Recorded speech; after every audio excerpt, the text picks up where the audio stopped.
At the time of this podcast, it is the end of December. New Year's Eve is coming up, and it's time everybody really starts thinking about New Year's resolutions, talking about what they want to do, the changes that they want to make, and stuff like that. And we're going to be talking about that and why goals are important for you to find success in episode 109 of The Relaxed Male.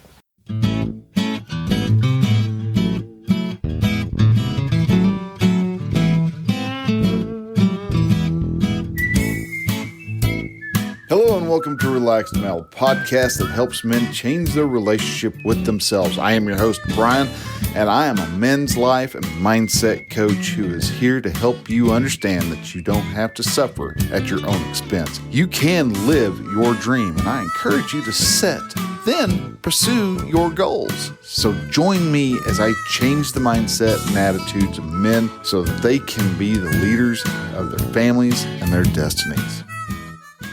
Hey man, hello and welcome to Relaxed Mel. This is the show where we take the average guy and we take that nice guy that's living inside of him. We kick him to the curb.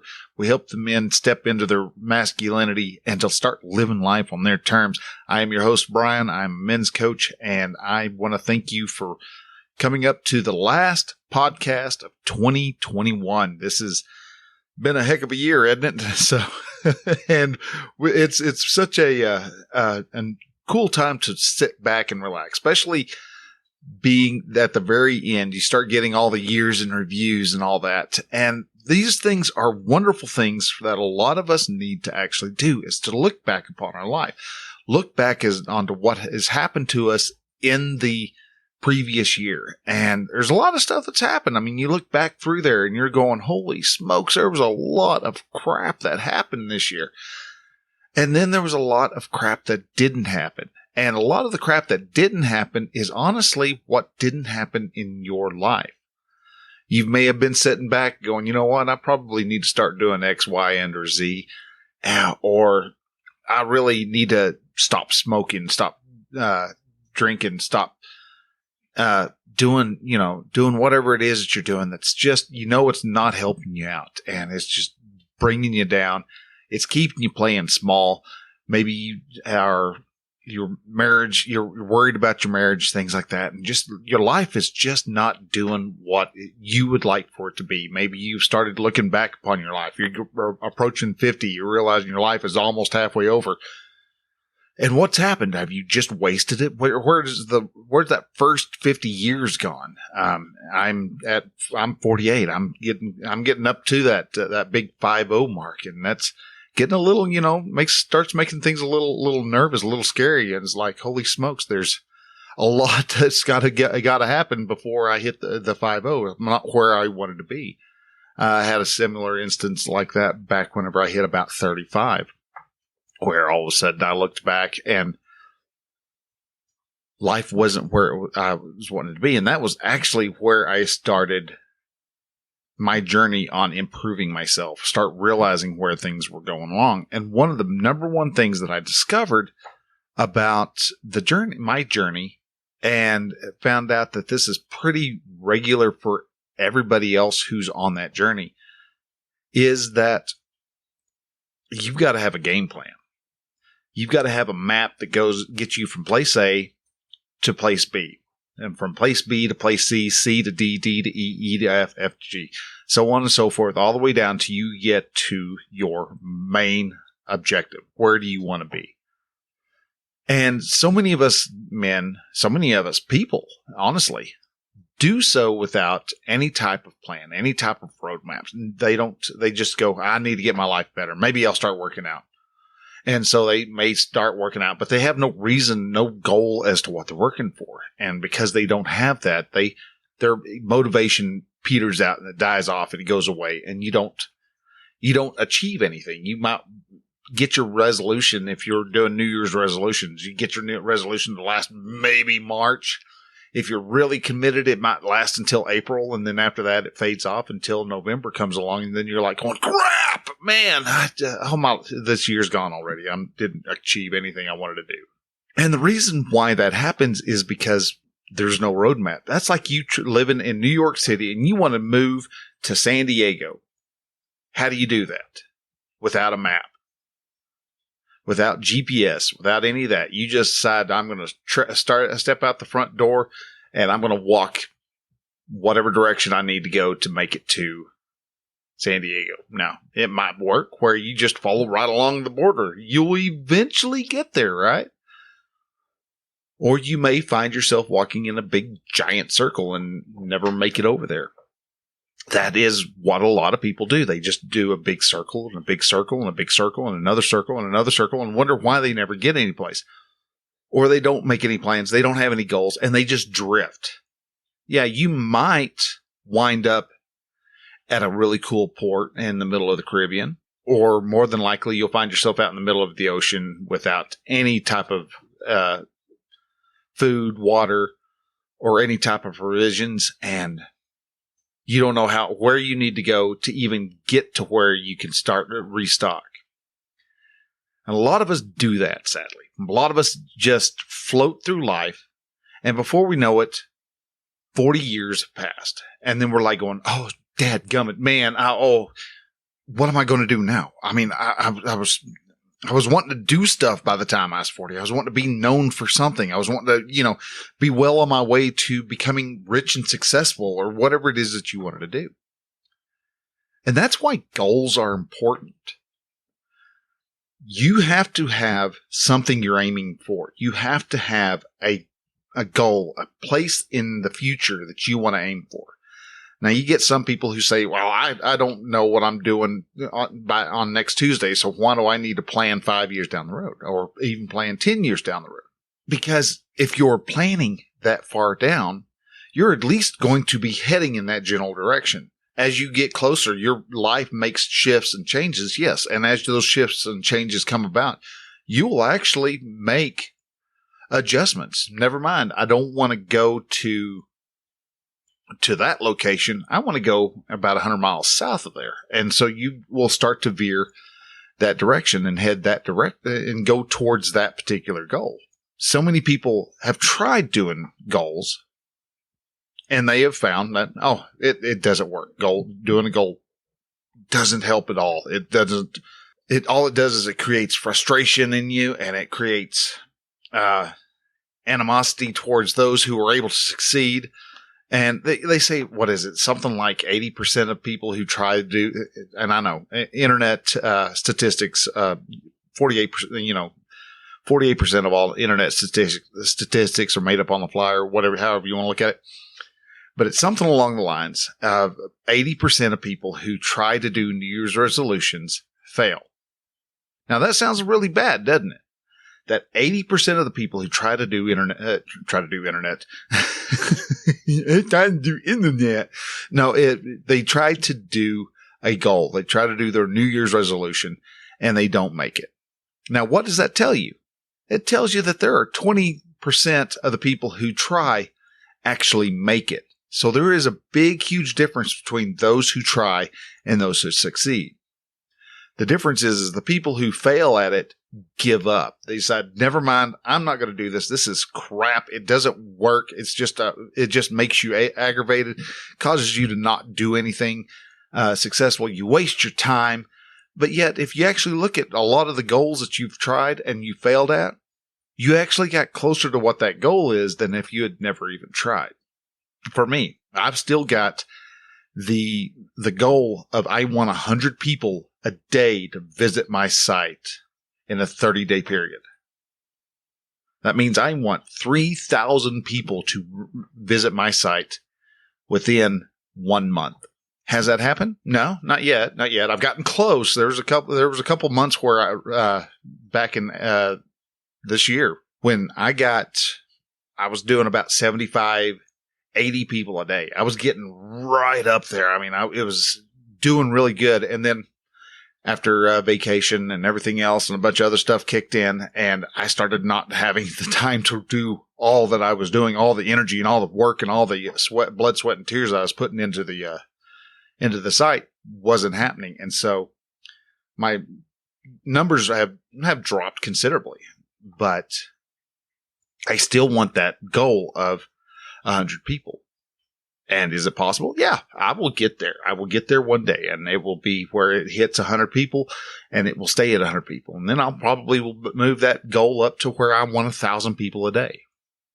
That'd be a crazy goal, wouldn't it? To get 1,000 people to show up on your site every single day. Would this little shared server handle that many people pounding away at it each and every day? I don't know. Hopefully by that time I'm making enough money to where I can, have a private server or something that would actually be able to handle, that much traffic. But those are goals. I wouldn't be as close as I am if I hadn't started taking the steps to just try to get 100 people a day. I would still probably only have, 5, 6, 7, 8, 10 people a day.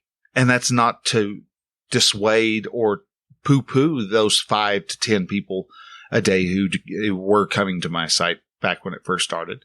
I applauded every time. The first time I got a person to show up, which was like 5 to 10 days after I first opened it up, someone finally came to my site, and I was like, yeah. And I knew it wasn't me. And I was like, yeah, somebody found me. Hot diggity dog. And it grew. And there was times where I could actually go over to Google Analytics and I would see in real time 2 people on the site at the same time. They were visiting the site, and they came from, they were doing a search for this or a search for that, and they came to my site. And that was a really cool feeling. That wouldn't have never happened if I hadn't had that goal. Being a life coach would have never happened if I hadn't set goals.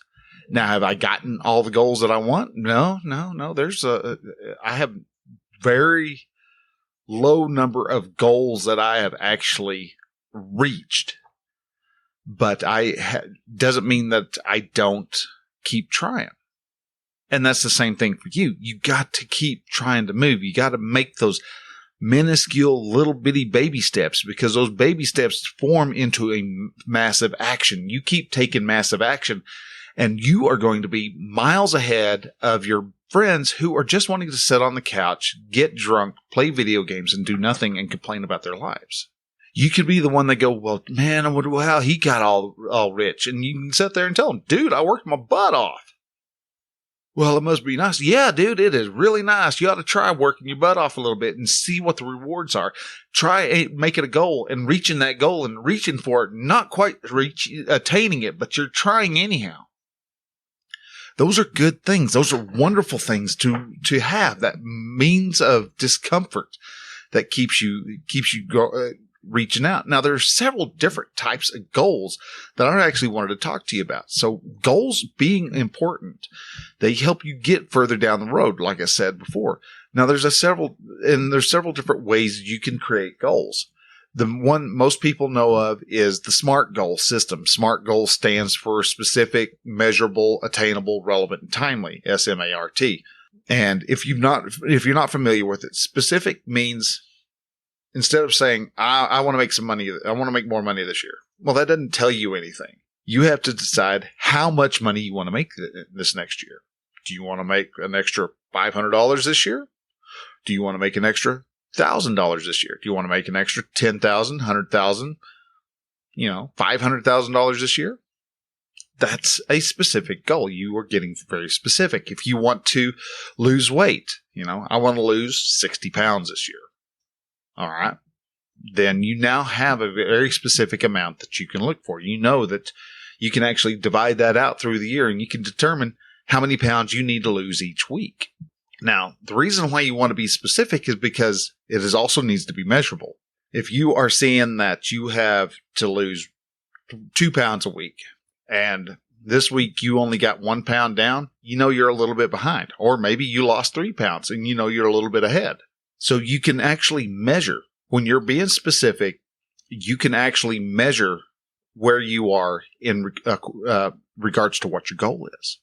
So you want to make sure that your goal is measurable, but also make sure it's attainable. If you're beginning of December, you're like, I'm going to make $1 million, and you've never made $1 million in your life, you've never even made $50,000 in your life. Guess what, man? That $1 million is probably not going to be attainable. It is a little bit out of the reach, unless you happen to know that your dad just died and you're fixing to be given a will and you're getting $1 million out of that will. Then, okay, it is possible, but it really isn't attainable. So you want to make sure that you have a goal that is attainable. That's why a lot of people start at the first of the year. And so within 1 year of that moment, so from January 1st to about December 31st of 2022, I'm going to make, however much money. I'm going to lose however much weight. I'm going to walk however many miles I'm going to walk. You want to make sure that that is an attainable, reasonable goal. Now, it also needs to be relevant for what your largest main goal is. So if you're trying to grow your business, having the goal of writing the Tour de France probably isn't really relevant to what you're trying to accomplish. So you want to make sure that your goals align with what you want to get done in the overall part of your life. If you are wanting to become a deep sea fisherman, okay, well, then I guess it would help if your goals were to own a boat, those types of things. You want to make sure that your goals are relevant to what you're actually wanting to achieve. And then finally, you want to make sure that your goal is timely. A dream is just a dream until you put a deadline to it. And then it becomes a goal. So you want to make sure that when you set that goal, that you have a reasonable, relevant amount of time. Now, one of the great things about SMART goals is that they actually will show you where you are failing. All right, I don't have the discipline to keep this up. I need to find a better way of working on your discipline. Those failure points that you hit, those points of your life where things just aren't working, those are places that life is telling you, you need to shore this up. You need to strengthen this up a little bit more before you try going out and doing this again. And if you keep doing that, you will find that you actually have a better chance of achieving whatever that goal is. And that's one of the reasons why failing isn't a bad thing. Failing is actually very, very good. And I would actually rather start using the word life lesson, or it's a learning session, instead of failing. Did you fail? No, I had a learning session. I had a learning moment. I had a moment of enlightenment, so that you know that you're not quitting. The only time you fail is when you quit and you go, you know what? This is dumb. This is stupid. I'm not doing this no more. Now you walk away and you never try it again. Those are the times that cause you to actually fail. So you want to make sure that you have those goals set up right. Now, another way that you can actually fulfill those goals is, again, through the SMART goals, but you can also tweak it out. Instead of being within a year, have an overarching goal that you get done within a year. And then take that overarching goal, break it up into quarters. So you have 4 major milestones that you want to make. That's according to that overarching goal. And then in those 4 quarters, you turn those into 12-week goals. Each week you have a goal that you have to achieve to be able to get to whatever that quarter goal is. And when you get those 4 quarter goals done, then you can actually accomplish what your overarching goal is. These can be a little bit confusing when it comes to breaking them down, but once you start breaking them down, it becomes very easy. Now, if you go to developgoodhabits.com, you can actually pick up it's not my site, it's just a template for a 12-week program that you can use. You can also go to 101planners.com. And they've got a 12-week planner template also. So there are a lot of different places you can look for a 12-week planning goal planner, where you can actually set up, hey, this is what I'm going to get done this week so that I can get my quarter goal accomplished. And that takes a lot more mental work, but when you can prepare yourself and get it broke down so that you are actually making those goals and you're actually hitting those paths, you actually will find yourself on a trajectory to improve your goals and improve who you are and reach those goals a lot easier. Now, another type of goal that a lot of people do are long-term goals. This is like 10 years down the road. So much as they get you moving, they get you going down the road so that you can actually start getting close to what that goal is. a lot of times that's what people will start with. They start with those long-term goals, and the long-term goals actually coincide with visualization. When you're visualizing where you want to go, it really helps if you're actually taking the time to just get as detailed and as granular about what your goal is as you possibly can get. Maybe it's a dream car. Maybe you want a 68 Carmageddon. I think they have those. And you sit there, you can look at it and you can see what the seats look like. You can feel what the steering wheel feels like. You can hear the purr of the motor. You know what color the paint is.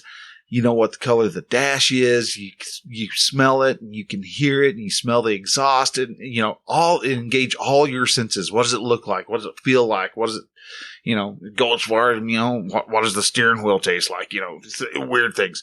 But you can sit there and start looking and thinking and visualizing what that goal looks like and how you feel about having that goal, how the people around you will feel with you having that goal. And being in a place of positivity with that, you can actually get yourself a lot closer to what that goal is just by visualizing. But the key point to tops off the visualization aspect is that you start making the steps to get that done. Maybe that's setting aside money to buy that car if you ever happen to come across it. Maybe it's to own a job, your own business. Well, what business do you want to own? Decide what that business is and get down to what does your office look like when you make it. If this office is going to look this way, it's going to have a glass desk, or maybe it's a giant mahogany desk and you've got shelves on each side lined with books and it's overlooking the countryside and it's be on the 10th floor, and whatever it is. And you think about it and you imagine it and you really, like I said, you get granular. What does the leather on the seat feel like? What do the drawers feel like? How, what do the handles look like? And does it smell like oak, or maybe you've got a hint of cedar stuffed in there somewhere. And so you've got all these wonderful smells of old desk coming at you. These are thoughts that you want to have when you're doing the visualization. And that works well with the long-term goals but the neat thing about long-term goals is that you're not married to that particular goal. So if you get down, 8 years down the road and you're like looking at it going, dude, I do not like the work that I'm having to do to get to this goal. You can shift and you can adjust those goals and you can adjust and swap them up so that you can actually be closer to what target you actually would like to have. So with those goals, there's a few other things that you can actually do. You can actually also have smaller, bite-sized goals. And James Clear's Atomic Habit is a great book to use to be able to start developing these little micro habits, just these little habits that change how you look at life, how you are approaching. Maybe it is you don't go to bed until you've done 5 push-ups. And so what you might want to do is before you ever go into your bedroom, anytime you come up to your bedroom, before you can go into the bedroom, you have to do 5 push-ups. And then you get up and you go inside. And then say you leave to go grab a drink of water. When you come back to the door, 5 more push-ups, and then in bed you go. You start figuring out little ways and little habits that you can actually do that will help you achieve whatever that goal is. And the James Clear's book, Atomic Habits, is great for that. And finally, if you are having trouble with finding habits or finding goals or completing goals or needing help with needing somebody to whomp you up on the head from time to time, another tool that you can actually use is a mastermind group. I've got the Brotherhood of Men mastermind group, and that is actually fixing to be dropping in price. It's going to become $100 a month.